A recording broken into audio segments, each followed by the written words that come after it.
오늘 이 가나안 땅의 일곱 족속을 하나님께서 이 치시는 이유에 대해서 우리에게 말씀하시는데, 가장 본질적으로는 6절에 있는 말씀에 보면은 너는 여호와 네 하나님의 성민이라고, 그래서 거룩한 백성이라고 이야기하고 있는 겁니다. 그래서 우리가 성도라고 하는 거룩한 사람이라고 부르심을 받은 이유가, 하나님이 나를 거룩하게 이름을 그렇게 불러주시고, 또 이 거룩하다는 말은 하나님과 관계하는 존재라고 얘기하는 거예요. 우리가 이 성도라고 하는 사람이 어떤 거냐면, 우리가 세인트라는 영어로 하면은, 그래서 이 카톨릭에서는 이 세인트라는 이름을 앞에다가 붙이면, 예를 들면 어거스틴이라는 이름 앞에 성 어거스틴 이렇게 붙이는 거예요. 근데 그 특별한 사람들에게만 성 어거스틴이라고 하는 이 성자를 붙이는 거죠. 그런데 성경에 있는 말씀에 보면은 교회에 있는 모든 사람들을 하나님의 거룩한 사람, 이 성도라고 이렇게 불렀다는 거예요.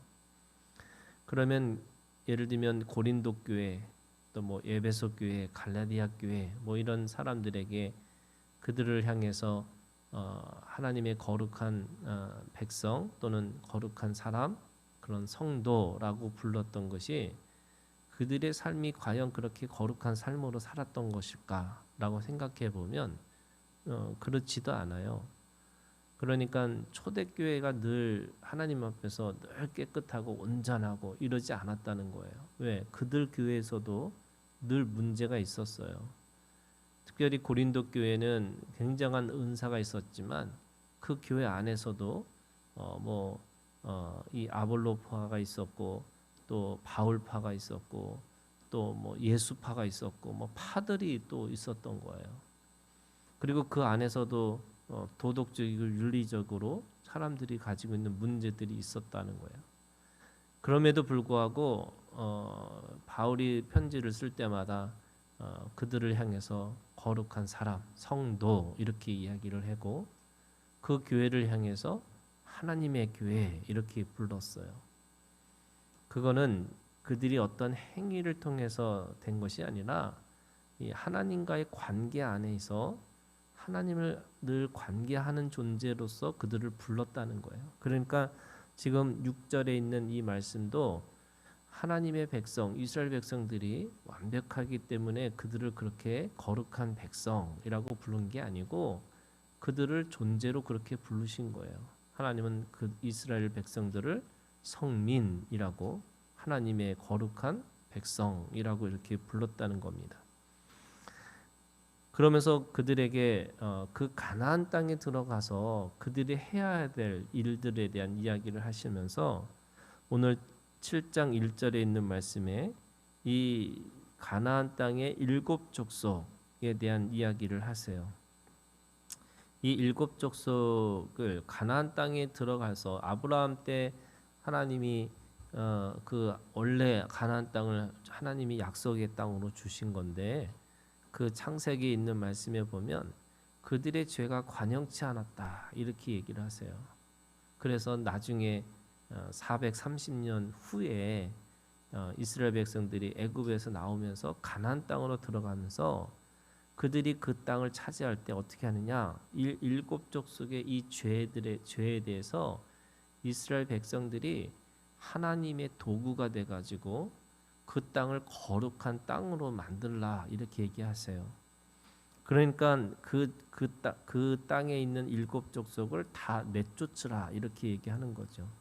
이거를 신약으로 얘기하면요, 이것이 내 안에 있는, 어떻게 보면 일곱 개의 죄에 대한 이야기를 하는 거예요. 이 각각의 다 족속들이 우리의 연약함이든 또 우리의 부족함이든 또 내가 하나님 앞에 어긋나 있는 그 모습들을 다 일곱 족속들에게 말씀하고 있는 거예요. 근데 일곱 족속을 어떻게 하느냐, 7장 1절의 끝에 보면 이렇게 돼요. 곧 너보다 많고 힘이 센 일곱 족속을 쫓아내실 때에 이렇게 돼 있어요. 그러니까 죄가 내 육신보다 더 센 거고요. 내 마음보다 더 센 거예요. 어떻게 세냐? 그 죄의 이 속성은 내가 생각하는 것보다 힘이 세고 또 내가 생각하는 것보다 많이 있다는 거야. 그걸 영적으로 싸우는 거고 이 이스라엘 백성들에게는 보이는 적으로서 그들을 물리치라는 거죠. 그런데 하나님이 하시는 거야. 쫓아내실 때에 이렇게 돼 있어요. 누가 하냐면 이 주어가 누구냐면 하나님이에요. 하나님이 내쫓으시는 거예요. 내가 아무리 노력해서 되는 게 아니고 다만 하나님은 나를 통해서 또는 내 믿음을 통해서 그 일을 하시겠다는 거죠. 그래서 2절에 네 하나님 여호와께서 그들을 네게 넘겨 네게 치게 하시리니 누가 치는 거예요? 하나님이 치게 하시는 거 하나님이 내쫓을 거지만 나를 통해서 이스라엘 백성들을 통해서 일을 하시겠다는 거예요. 그게 치게 할 거다. 근데 그때 어떻게 할 거냐? 그들을 진멸할 것이라. 이 진멸 전쟁이라는 거는요. 숨쉬는 모든 것들을 다 멸하는 전쟁이에요. 그러니까 가장 잔인하고 가장 어떻게 보면은 그 모든 것들을 다 쓸어버리는 그런 전쟁을 진멸 전쟁이라고 하는 거예요. 이게 무슨 말이냐면 이 내가 가지고 있는 연약함이라고 하는 거 하나도 남김없이 다 싸워야 되는 거예요. 이게 싸우지 않으면 그게 언젠가는 또 다시 슬금슬금 나와서 내가 그렇게 또 그걸 통해서 또 죄를 지을 수밖에 없다.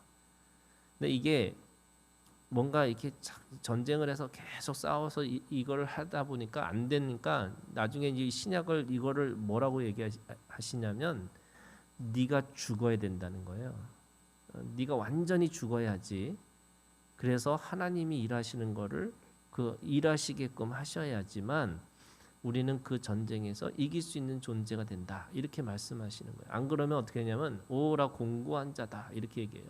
왜냐하면 마음의 법과 육신의 법이 서로 싸워가지고 이 싸우다 보니까 마음은 원인데 내 육신은 따라가지 못하니까 그것 때문에 괴로워하고 슬퍼하고 그래서 곤고한 자가 된다. 이렇게 얘기하시는 거예요.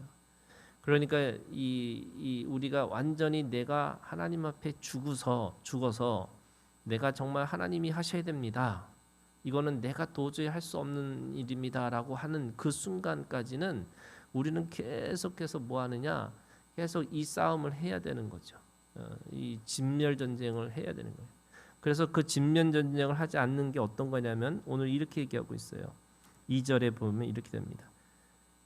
그들과 어떤 언약도 하지 말 것이고 그들을 불쌍히 여기지도 말 것이며 또 그들과 혼인하지도 말지니 네 딸을 그들의 아들에게 주지 말 것이고 그들의 딸도 네 며느리로 삼지 말 것이고 그가 네 아들을 유혹하여 그가 여호와를 떠나고 다른 신들을 섬기게 하므로 여호와께서 너에게 진노하사 갑자기 너희를 멸할 것입니다. 그러니까 그 언약, 이가 우리가 어떤 것을 이 죄와 싸울 때도 어떤 언약도 하지 말고 불쌍히 여기지도 말고 그거 정말 그들의 그 민족과 혼인하지도 말라. 근데 이게 왜 그렇게 중요한 거냐면 바로 하나님을 섬기는 거냐 우상을 섬기는 거냐 이 갈림길이 되기 때문에 그렇다는 거예요. 이게 사람이 얼마나 뭐랄까요? 악하냐면 어느 순간에 뭔가 조금이라도 희망이 보이면 그거를 붙잡고 살려고 하지 절대 하나님의 이 말씀을 가지고 살려고 하지 않기 때문에 그렇다는 거예요. 그러니까 조금이라도 여유를 주지 말고 네가 그 죄와는 끝까지 싸우라는 거야.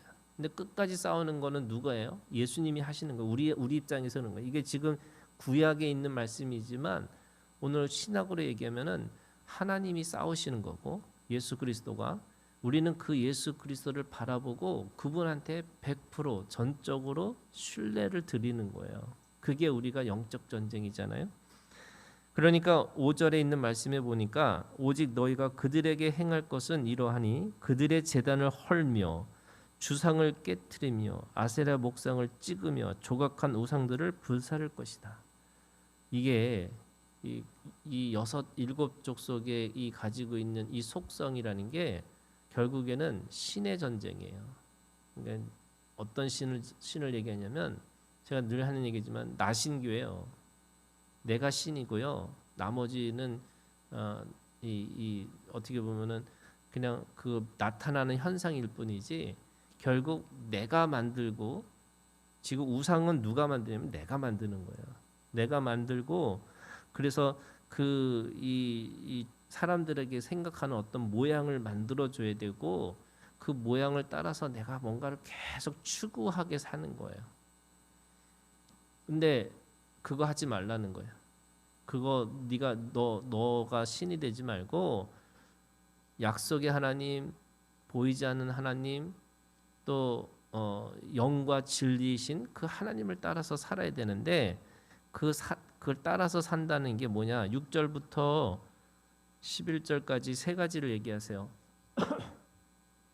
왜 하나님이 우리 가운데 계셔서 왜 하나님이 진짜 우리를 위한 참 신이시고 또 그분만이 우리에게 참된 소망인 거를 이야기하시는데 이렇게 얘기하시는 거죠. 7절에 여호와께서 너희를 기뻐하시고 너희를 택하심은, 그러니까 왜 하나님이 우리를 선택하셨을까? 왜 우리를 기뻐하실까? 라고 말하니까 너희가 다른 민족보다 수요가 많기 때문이 아니라 너희는 오히려 모든 민족 중에 가장 적으니라. 이렇게 얘기하세요. 이게 아이러니죠. 하나님은 우리가 힘이 세서 내가 뭔가 그들보다 더 많아서 또 그들보다 더 어떤 뭔가 잘난 것이 있어서 하나님이 우리를 선택하신 게 아니라는 거예요. 오히려 이 일곱 부족보다도 더 적고 또 이 족속보다도 더 힘도 없고 또 정말로 믿을 만한 게 아무것도 없는 그냥 정말 너무나 연약한 존재이기 때문에 너희를 선택하셨다. 이렇게 얘기하시는 거예요. 왜 그럴까요? 그래야지 두 가지예요. 그래야지 다른 이 세상에 내가 뭘 의지할 수 없는 존재가 되고 하나님만 볼 수 있는 거예요. 그러니까 사람들은 자꾸 뭘 추구하는 이유가 내가 그거 믿고 세상에서 이길 수 있을 거라고 생각하는 거예요. 그런데요, 하나님은 우리한테 계속 없고 그게 뭐예요? 하나님이 나를 선택하신 이유가 되는 거예요. 그리고 또 그러기 때문에 내가 하늘을 바라볼 수밖에 없는 존재가 되는 거죠. 워낙 없으니까. 예. 그러니까 제일 슬픈 거는 없으면서도 땅 보고 사는 거예요. 없으면요 하늘 보게 돼 있는 거예요. 이게 참 이게 아이러니인데 땅에서 뭔가 자기한테 소망이 있다고 생각하면 사람들은 자꾸 땅 보고서 뭔가를 차지하려고 그러고 자꾸 뭔가 하려고 하는 건데 그거 너 없는 존재야 라고 하는 걸 깨달아야지만 하늘을 보는 거예요. 그러니까 하나님이 우리를 왜 선택하시냐면 너 없는 존재라는 걸 알게 하시는 거고 두 번째는요. 그래야지 하나님의 살아계심을 보여줄 수 있어요. 뭔가 그들이 했을 때 기적이잖아요.